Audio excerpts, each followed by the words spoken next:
What if the only machine in your plant with no maintenance plan is you?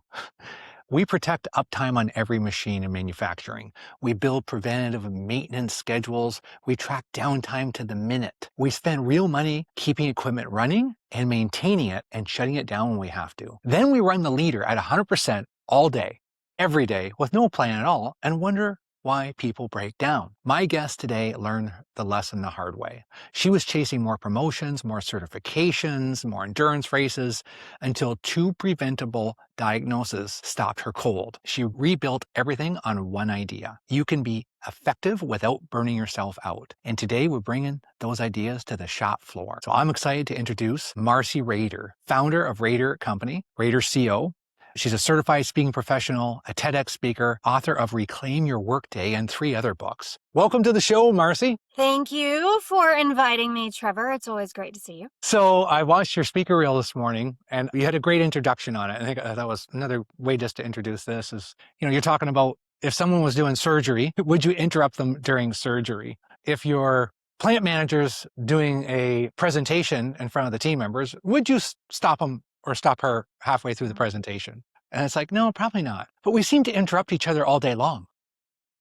With chats and emails and things, and we expect people to stop what they're doing and respond to us. This has become many people's lives where they are being reactive all day, and reactive is different than responsive. And that is one of the key things that I speak about, train about, and equip people to understand that reactive is not responsive. So I remember in manufacturing, I was in engineering and I took a time management course. That was like 20 years ago. Do they still call it time management? That seems old school now, right? Now it's either attention management, focus management, prioritization management, but not so much time because we all have the same amount of time. However, when it comes to what people are searching for, they're still a lot of times using the term time management. Yeah. But when we think about it, it's really more of our attention. I think that's why I said time management for manufacturing leadership, because I think that's what people might search for and looking to find you, right? Because I read your book, Reclaim Your Workday, and it's just so many applications to the shop floor, right? Like, I talked a little bit about just the interruptions, but really it's like meeting to meeting. And then maybe we got time to eat lunch or not, just depending on if there's a lunch meeting or if I got to hit the shop floor at that time. We don't really think, well, we need to take a break. On the line, we got welders. And these little copper tips at the end of the welders have to be changed every so many cycles. So we just have planned downtime. We actually program the line to actually stop at 150 cycles. And we have a countdown, and then we all go in and we change the tips and the line sits, it's fine. And then it comes back and then all the welds are fresh again. And then you're like, well, hold on a minute, Trevor, are your manufacturing people doing that? And I'm like, no, we're not thinking about that. And when it comes to burnout, a lot of people think that the burnout is the volume of workload that we have. But we actually feel burnout because of the lack of recharge. And so we need that recharge time, and it will help us come back faster, sharper, more effective. We're more likely to make errors when we're tired. You cannot make errors on a shop floor, especially if safety is involved. And if you are walking around with decision fatigue at the end of the day, or because the volume of your decisions or the complexity of your decisions and you haven't had a break to recharge, then your decisions are going to be more around status quo or fear-based and may not be the same decisions that you would make if you were, on your A game and coming back recharged. And on the Hello Rader Co website, we actually have a little robot, our little guy up there, and he's plugged into the wall. And it's kind of the message that we are not people that we can plug and unplug. We don't just we're on and then we're off. We do have ebbs and flows throughout the days, peaks and valleys of energy, and being able to, be considerate of that when we're, walking around the floor or managing people is just as important for leaders as it is for the people on the line. The people on the line, we may think, for a safety perspective, we have to keep them alert. But that leader, that manager walking around, the supervisor walking around, we need to keep them alert too and making the best decisions. And one of the misconceptions that some people would have about the difference between a knowledge worker, somebody sitting at their desk, just typing away all day, and somebody walking around a plant is that that person walking around the plant doesn't necessarily need like deep focus time. Or I'm saying this is the assumption that has been told to me that they don't need deep focus time, things like that. And so wrong. And one of my favorite stories working with an industrial screwdriver company is that I was talking about how much they need focus time as well, where they are uninterrupted, because we can't make the best decisions and solve the complex problems in the 5 minutes between meetings, in the 2 minutes between people asking us questions and sending us Teams or Slack messages or whatever. And so they need deep focus time as well. And this plant manager was saying, I don't have a door. I can't put a sign on the door. I'm often walking around the plant and I'm interrupted all the time. And what people may not understand is when I'm walking from this side of the plant to this side of the plant, I might be solving a problem. And then they interrupt me and I don't know how to work from that. So we came up with this solution. So it's industrial screwdrivers, a very loud plant. And so everybody had black headphones, the giant black headphones. So he got red ones. And so he trained his team that when I have on the red headphones, I'm like the person with the door shut. I am in Mm. deep focus mode. And it was great because there were like 50 of them in the room. I was training the whole company. And so everybody was there. And we kind of agreed, like, okay, this is how we're going to support Yeah. this guy. And so I checked in with him a few months later, and he said it was working about 70% of the time. Like that, I thought that was an Yeah. incredible success, and so did he. And the thing that I told him from the beginning when we decided, like, okay, we're going to test this out with the red headphones, he cannot wear the red headphones all day long, No. and he can't wear them every day. So being very intentional, I have a door hanger on right now, the do not disturb. And that's for my husband to know he cannot come in because I'm doing an interview. But I only use that when I'm doing something where he really can't knock on the door. If I kept Mhm. it on all day, it wouldn't work. So thinking about your company, your plant, your facility, and how you can give your shop floor supervisors or your plant managers that time, even when they don't have an office. Is there something visible I you know. can do to allow them to have time uninterrupted? Interesting. I love it's great. The red headphones, right? It's just it's communication signal. Yeah. And I know I had a client that owned a CNC company, and his thing was just he couldn't get the quotes done. And met with his team, same thing. It says, okay, well, between 10 and 12, just close your door. We know you're working on quotes then. We know to ask you questions before 10. But Mhm. the visual of the red headphones, that's cool, right? Because that's something that's just very simple. Can be any time of day. Can't wear them all the time. I like that, I Right. like that Yes. rule. That was the rule. Yeah. But yeah, because there's times that we need to be on the shop floor. And so, Marcia, I've made some wrong assumptions, I think, over time. It was through lean manufacturing. And one of the concepts is just shop floor time. Like, 50% of the time you need to be on the shop floor at any level. And then, supervisor level, sometimes they're like 80% on the shop floor, and then front to lead might be 95, Uh-huh. right?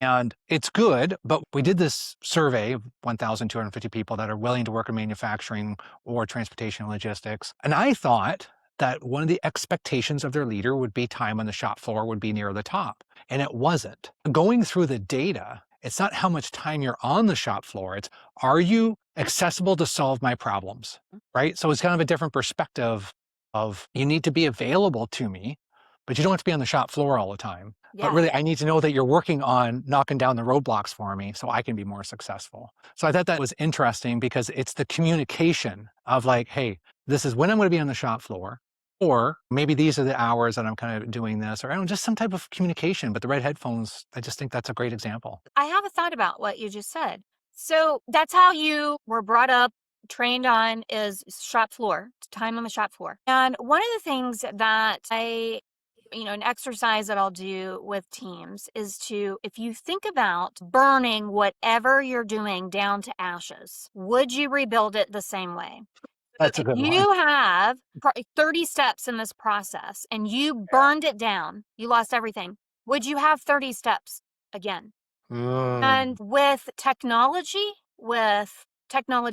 and instruments and the tools that we're using with our computers, whatever it is, did it maybe eliminate step 11 and 18? And we don't need to do those anymore? Maybe in the past, we needed to do that shop floor stuff because more of safety reasons or training or whatever it is, but now we don't. And so one thing that I've done in my business in the last year is I have greatly decreased hours in one position in my company because of technology. And it was only because of something that hit me in the head type of thing that I really thought, okay, if I completely got rid of this person, what would my job description say that I actually needed? So also looking at the role of each person and like, does the plan manager actually need to do these things anymore?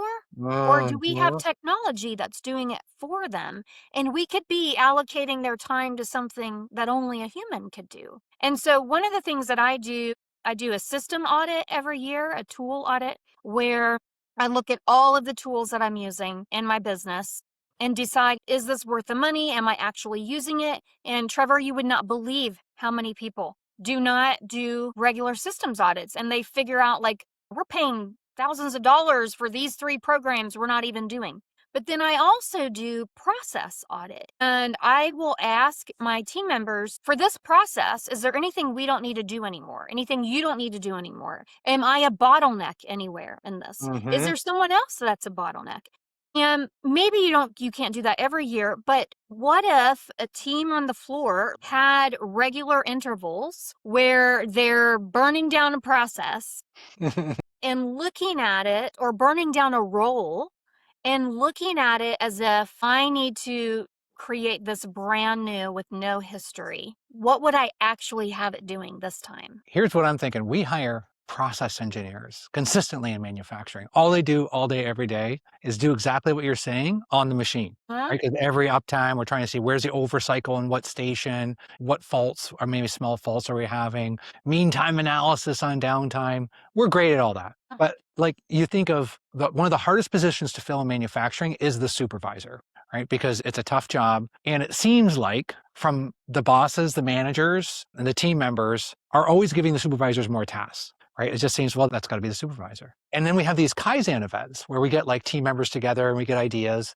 But I don't ever remember being a part of one just saying, hey, we're going to break down, like if we had no standard work for a supervisor or a leader on the shop floor, what would we want them to be doing every day? And it kind of blows my mind of kind of like, why are we not doing that already, Marcey? I don't know, because they haven't hired me, Trevor. No. There you go.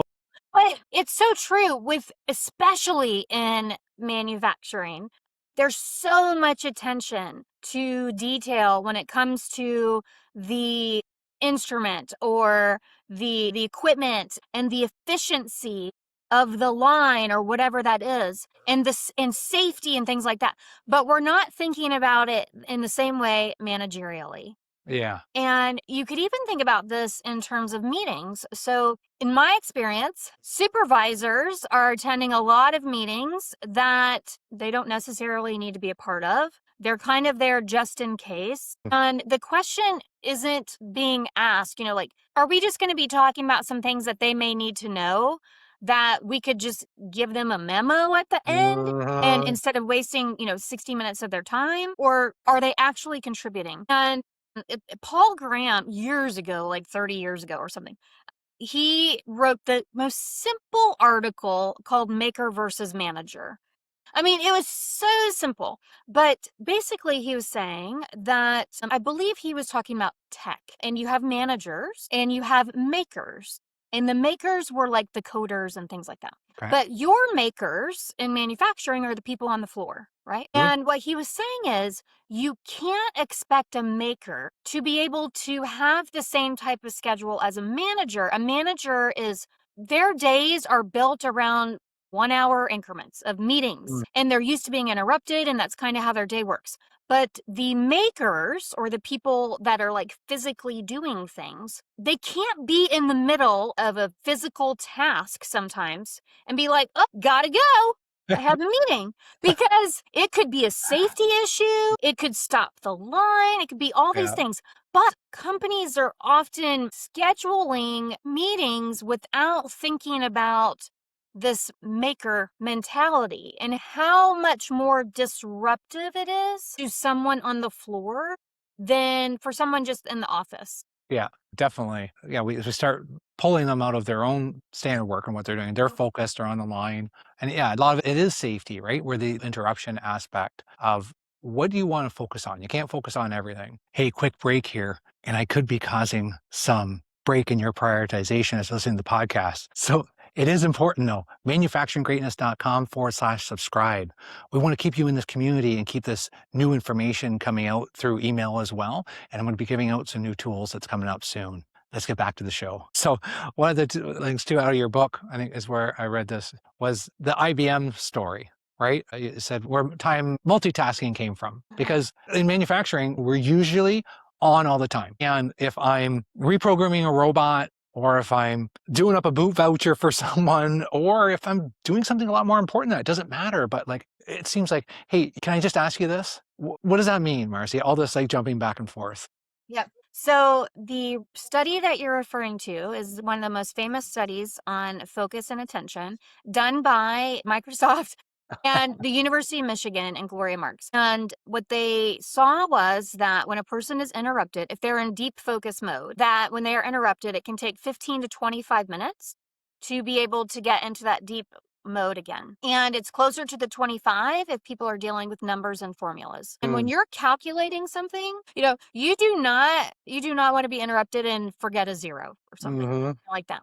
And so when we think about the average number of chat messages that we get a day, emails, or just on the shoulder or come over here and look at this, 150 or more easy for a lot of people. And so your plant managers are never able to be in that deep focus mode. And if they can't be in that mode, then they're not going to be able to solve the complex problems. And we use this umbrella term of multitasking, and that's kind of like time management. We've just kind of adopted this term, but Yeah. multitasking was actually a term created for machines, not for people. Your machines do multitask.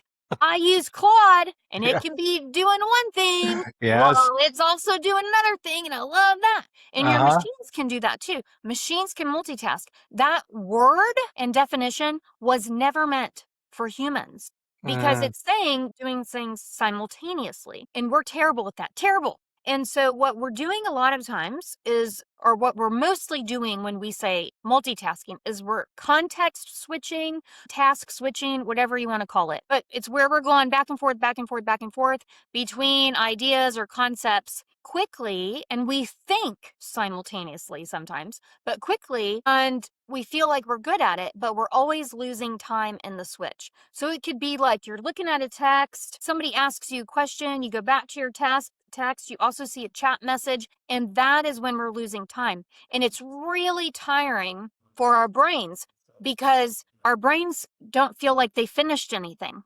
So it's like this residue, like this attention residue, because it's going back and forth so much that it's not able to check the box and feel like I finished that thing. So it's still hanging out back there. And there are a small number of people that are good at this type of switch tasking. Fighter pilots, very good at that. And Weapon people grade. in, jobs that require intense emergency type situations tend to be very good at that. And women think they're better. We're just less bad because women are awesome at it. We're just less bad at it because nobody is awesome at it. Yeah. And we're all tired at the end of the day from it. And when we have had a day of constant interruptions, that's when we get to the end of our day and feel like I worked all day and I don't know what I did. Which makes me think more of this, like, if I'm a plant manager, I'm going to want to understand how my leaders are spending their time. And I'm trying to think of like, why don't we do that? One, it could be maybe, is it like a personal threat almost? Like, hey, I want to evaluate how you're spending your time. And now it becomes into a judgment instead of a curiosity. And is it just how we set that conversation up, Marcy? I think that question is tough sometimes to approach because how do you account for thinking? And like, well, I spent 20 minutes thinking about this problem. Mm-hmm. That's very different than I spent 20 minutes working on this machine trying to get it to recalibrated or something. Mm-hmm. That is tangible. You can say I spent 20 minutes calibrating this machine, but not 20 minutes thinking. And so we do need to know where their time goes, of course, but being careful about what kind of outcome we're looking for. The outcome we're looking for is like, we want to make sure that you have enough time to solve problems that's uninterrupted. We want to make sure that you are able to prioritize, able to say no if you need to, and so on, and not just frame it as we want to see how you're spending your time. Because even me just saying that, I feel defensive, Right. you Yeah. know? That's why Yeah. it's kinda like just think about the listeners driving to work right now and like, okay, I'm gonna go talk to my supervisor. I'm gonna ask him to write down everything he does, everything she does all day. And that's probably gonna be not the right approach, right? Where it's gonna be like, hey, I'm curious about this. This is the outcome. We, Uh-huh. we realize that we got you on the line like almost all the time. And you're probably the person that has the best view on what improvements are going to buy us more time, right? Yep. That's going to get us more time. And so maybe that's the language that we need to use of just, Mhm. hey, like our machines, because this is perfect manufacturing. We got this process engineer now, comparison. We've got the machine uptime Mhm. comparison. So it's an easy transition, but it's hard for the discipline, I think, for a plant manager when they've got all the different pressures coming down on them to have the discipline to say, listen, our most incredible resources that's going to give us the most information are our frontline leaders. Yeah. And in manufacturing team leadership, it's not about going to an 8-hour time management course, right? No. Like it's not going to fix it. And it's also, you know, are your managers getting the time with, the people directly, their direct reports or people below them, the kind of time that they need to, not Hmm. just check-ins, but are they talking to them about their development if they care about that? Are they talking to them about their energy, not woo-woo energy, but like, are you tired? Are there certain times of the day where this feel like it's dangerous? Are you able to ask real questions? And are you spending time with them to be able to find bottlenecks or do something outside of the normal, like what we do from 8 to 5 or whatever that is? And we know the term meditate, but meditate, you're quiet and you clear your mind. But I like the term thinkitate because, like, the whole purpose is for no distractions and for me to be able to think. And I actually will have to schedule sometimes that thinkitate time. And are your managers getting that? Just like to be able to think through a process. And if you think about going back to how's your time being spent, I had a client years ago who was an interior designer, and she said, it's really hard for me to know what to charge because I'm thinking about that client's wall and like the structure of the wall when I'm making dinner. And you as a speaker, like me as a speaker and a coach, and like we're thinking about our clients when we're out running or Yeah. hiking or at the grocery. I mean, Yes. I just thought of something for one of my clients yesterday when I was at the grocery, Yeah. and so also recognizing that your supervisors, it's not just when they're there. Hmm. Because often when our brains are busy, that's when we're not solving the problem. It's when our brains have time to relax a little bit. Yeah, we take that little bit of time to reflect. So many nuggets you dropped in there, and just like it just kind of depends on your current environment in your plant, and like where do you start? And I've heard you say that as well, and you said it in your book. It's like a buffet, right? And you give a lot of different options that we can choose. And the one that I also like that you've brought up, and I've heard this, it came from the military, and then I've heard it from different areas. But I was at a plant, and the corporate group came in, does their audit, and gave them like a spreadsheet with all these things that they need to do. There's like 27 items on the list. I'm like, oh, this is a disaster, right? Like focus on everything, focus on nothing. But the whole rule of three that you talk about, where does that come from? Explain to the listeners how they can apply that. Yep. So the rule of three is my rule for prioritization. Our brains like odd numbers. We like the number three. And also, you can't have more than three big priorities. You just can't because Yeah. of the whole if everything's a priority, nothing's a priority, right? Yes. And so the way that I plan it for myself, for my company, that I encourage my clients to plan it is in altitude.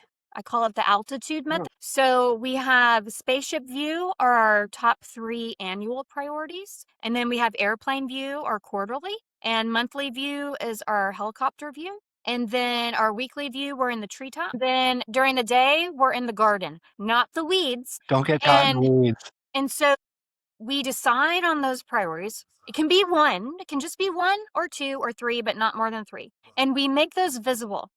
And I had a podcast episode a couple months ago, I think in May, about how leaders need to make priorities visible because it helps the people to know what we're supposed to be focusing on. But also, it's a reminder to ourselves. I have a whiteboard right over here with all my annual, quarterly, monthly, and weekly right here. And I have my daily priorities right here. It's staring me in the face all the Mhm. time. If I want to procrastinate or I'm getting distracted, all I have to do is look right there and get my eyes on the prize type of thing. Yeah. And that prioritization, it's an important exercise because people will often plan without prioritizing first because planning feels very productive. But are we planning for the wrong things? So, saving 10 minutes on something, cutting a meeting from 60 minutes to 50 minutes, that is optimization. Not wrong, but it's Mhm. optimization. Eliminating that meeting because it really isn't, there's no ROI anymore, that is prioritization. And optimization all day long will never be relentless prioritization. And That so you know what that sounds like, Marcy? that, Sounds like what a lot of people tell me, the four-letter word, busy. oh, yes, yes, because busy is not productive, right? So we can be busy all day tying and untying our shoes. Yeah. But what did that do for us? Yeah. You could be the fastest boot tire in Kentucky, Trevor. But who cares? Who cares if you're Uh, so fast doing the wrong things? yeah, yeah, and I think there's gotta be people driving and listening to this right now, like, what that would do for maybe some of your team, just having those prioritization. Because 'cause I'm thinking of some exceptional leaders that I've gotten to work with that really haven't progressed the way that I know they're capable of, and it's because I don't think those priorities are clear enough, and they're just spending their time on the busy aspects, and it's just and for the listeners, I know what you're going through. I was in the business for 25 years and running plants, and it's just such a magnet. I think that's what we talk about, connecting the top to the shop, right? Yeah, the leaders at the top, you have to set the stage, whether Mhm. that's how we spend our time, whether that's what's our priority, which, as you just explained, that little extra time of explaining the priority, then that helps me evaluate, am I busy or am I contributing to the priorities? So it gives me Mhm. more clarity. That's a common challenge I hear from frontline leaders in manufacturing is like, I just don't have clarity, like everything's important. And so I think if someone listening right now could maybe just make that list, maybe you can do it with your team, and then we know. And then that's the new time management is like, just let me know what my priorities are. Make sure there's some time to think. We can be really competitive in North American manufacturing if we start treating our what we say is our most valuable asset as much as our capital equipment. There's already a buffet on this podcast, but if you but if you want to get the Reclaim Your Workday book, then there's even more. But what's your message? What do you want the leaders to remember today, Marcy? Relentless prioritization beats endless optimization every time. Optimization, prioritization, I like that. Yeah, Mhm. we just need to be able to say, "Hey, this is what's important. I feel good." It also creates a good connection. No, the other takeaway that I'm taking right now is I talk a lot about one-on-ones, but are your one-on-ones really creating some think time? Because as you talk about time to think, is it similar? Is that how you look at one-on-ones, Marcy, sometimes? Is that sometimes the one-on-one is just thinking together as well? Yes, yes. But also, I have a lot of thoughts about one to ones that we could stay on here a long time for. But I feel also that one to ones for many leaders are very task specific and asking status updates. And you can get a status update from a report. But what you can't get is what was your biggest win this month? What's your idea for, removing a bottleneck? What's your smartest decision? Who did you see on the floor doing something amazing over Mm, the last month? Like asking questions that where you can learn more about the person, where they're given an opportunity to share things that they may otherwise not feel comfortable sharing. Like, so I have standard questions for one to ones. What was your biggest win? What's your smartest decision? What was your lesson earned? And I use the term earned rather than learned because I feel like we earn our battle scars. And it feels more open to say, it feels better to say, I earned the lesson that blah, blah, blah. And when that's an expected question, then it doesn't feel like I failed at something. It's that, oh, you expected me. There is an expectation that something might not work or go the mm. way that I planned. And when it's something like, what was your smartest decision? What was your big win? That's really important for people who are introverts who would maybe not otherwise brag about themselves, and really important for females because females tend to, especially in general, Mhm. not brag about themselves and Yep. deflect compliments, deflect their accomplishments. And so having those kinds of standard questions, you're going to be able to pull things from that person that's beyond just a status update. And that makes sense for manufacturing because, for 40 years, we've been kind of stuck with probably, I think it was like 25, 28% women in manufacturing. It's not really growing. There's a lot of different reasons behind that, but that's one of them. I've seen that firsthand. So Mhm. if you're also just thinking about the productive outcomes of inclusivity and diversity, it's not a program, it's actually it's what makes our plants run better, right? Yeah. And I know that from experience as well. Marcy, I think I got to go back. I'm just finishing my developmental edits in my book, Manufacturing Greatness. But you've just given me some ideas. I want to go check my book. It's kind of like, I think there's a couple of key points I need to make sure it's in there. So Oh, good. oh yeah, so I think our list, and I know our listeners will be feeling the same. And I know that when I first met you, you did a talk for speakers on how we can have better prioritization and some different ideas. And Oh, we can tell them what it was called. My talk is called Super Sexy Speaker Systems. And it's systems just for speakers and how to run their business. But because it's fun and just for speakers, I named it Super Sexy. And the reason why I did that is because people, like that is not what people want to think about or do. But it's the foundation is right. having those systems. So yeah. Yeah, you've helped me in different ways. I appreciate. I just got my certified speaking professional designation this year, and a lot of this is because of people like you. You've kind of taken me under your wing from the speaking side and the CSB. I appreciate that. And just I think if you're a manufacturer, how do they best connect with you, Marcy? Well, thank you. The website for Rader Co. is helloraderco.com. The book can be found at reclaimyourworkday.com. And the book is set up into chapters of focus and attention, email and chat management, meetings, and so on, but in levels of individual contributor, manager, and C-suite business owner. And by the time this comes out, I will also have a pocket guide called The Right Things First, a pocket guide to relentless prioritization. Cool, and it fits in your back pocket, and that's And it fits in manufacturing. your pocket. We like items that can fit in our pockets. Yes. And I recorded it, and it is 1 hour and 5 minutes. Wow. Yeah. You can listen on your commute. Beautiful. Well, for Yeah. your current book, for the listeners, put a link in there too. I wrote a small book report just on what I took away on how it connects to the shop floor, just in some of your concepts, and was like, oh yeah, we got to get Marcy on the show here because obviously we could do multiple episodes and just a rabbit hole of just one-on-ones. Thanks for playing with me, Marcy, having fun and contributing to our industry and coming on the show. But it is my pleasure, especially coming from a family that my brother owns a steel fabricating business, third generation welder. And, my grandpa always was in manufacturing as well. I love it. So Thank you, Marcy.